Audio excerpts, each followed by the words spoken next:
I'm glad you're here. And let's make a habit of meeting together as the church in any way that we can, finding new ways. And so here we are. Uh, it's so important that as we're encouraged to keep a distance from one another, that we find ways to be close.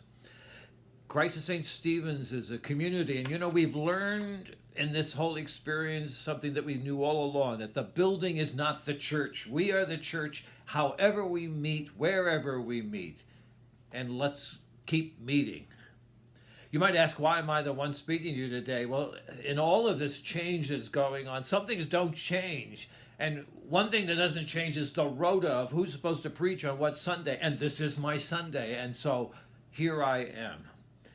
The text is taken from the second reading for the day. Live as children of light. Live as children of light. Alan Kreider is a Mennonite scholar, taught at Harvard for a while. He has a book, The Patient Ferment of the Early Church, The Improbable Rise of Christianity in the Roman Empire. And he argues in that book that it wasn't necessarily the missionaries that helped the church in the first 4 centuries to experience incredible growth. It was the quiet, patient behavior of individual Christians that people found so attractive that they wanted to become Christians too. And so, for example, when people were being trained to become Christians, the catechumens, in their preparation for baptism, it was not so much, what do you believe? Have you mastered the doctrines of the church? That's not what it was all about. The question was, have you changed your behavior, the patterns of your life? Have you changed from the old way to the new way? So, for example, the question was, what is your opinion about the poor? What is your teaching? That's not what the question was at all. It was, have you changed your behavior towards the poor? And Kreider points out that during those times, there were a number of major plagues in the Roman Empire. And something phenomenal happened. And he argues that it was during those difficult times that the church became stronger than ever in its witness. What was going on was that the people fled the cities. They left behind their families. And if you were ill, you were just left there. And a good number of people died not of the plague, but of neglect. They died of starvation. But the Christians, on the other hand, stayed. And they were present. They cared. They took care of their sick. And there was a noticeable difference in the survival rate. And people said, this is a miracle. And it was. It was a miracle. It was a miracle that Christians stayed patiently doing what they needed to do, bearing witness. The early church mothers and fathers have always emphasized 3 things as part of Christian discipline, Christian practices. And we emphasize these things during Lent: fasting, prayer, and good works. Somebody has pointed out that the whole world right now is observing Lent, Christians and non-Christians. We're all fasting, abstaining from social contact. The whole world is observing Lent by prayer, even if it's just a sigh when someone says, oh my God. Because that oh my God is one of the strongest, most sincere, deepest prayers that anybody can give. But what about that third thing? Acts of compassion. Here's where we can make a difference. We can lead the world. I want to suggest 2 things to you. One that you can do right now, today, during this moment.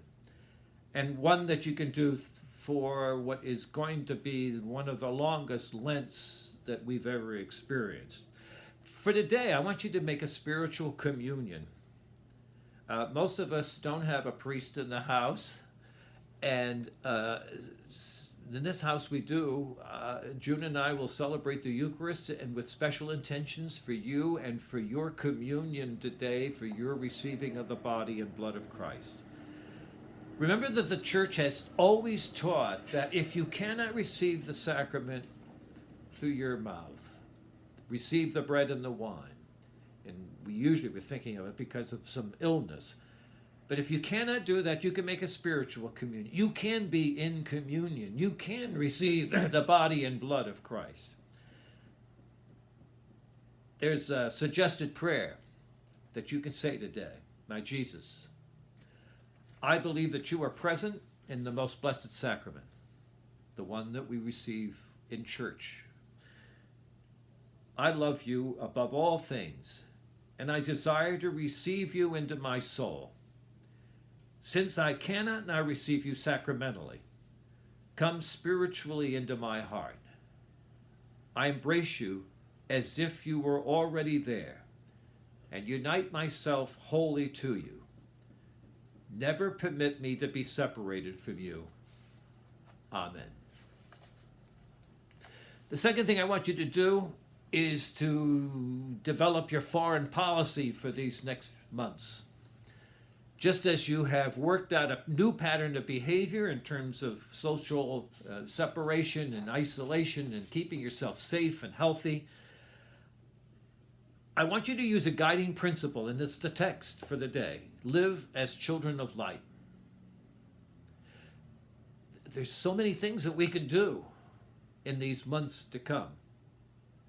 For example, if you're on a fixed income, and we used to say that that was a great disadvantage. I can't do that because I'm on a fixed income. Well, now a fixed income is a real blessing. And if that's your case, then be thankful. If you're on a fixed income, give some money away. If for some reason you get a check from the federal government, give it away. If you're on a fixed income, and if you can do that, do it. It'll make a big difference in somebody else's life.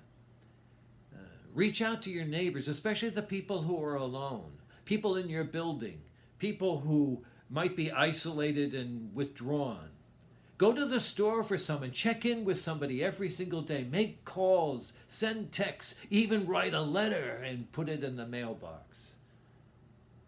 Live as someone who has met Jesus and now sees. Read the gospel again for the day about seeing and being blind. You can have clarity and speak in clarity in all of this confusion. You can build community in the midst of all of this sense of isolation. You can be a light in the darkness. Keep coming back. Keep coming back to Christ and St. Stephen's as your spiritual home. Stay in touch, and God bless you.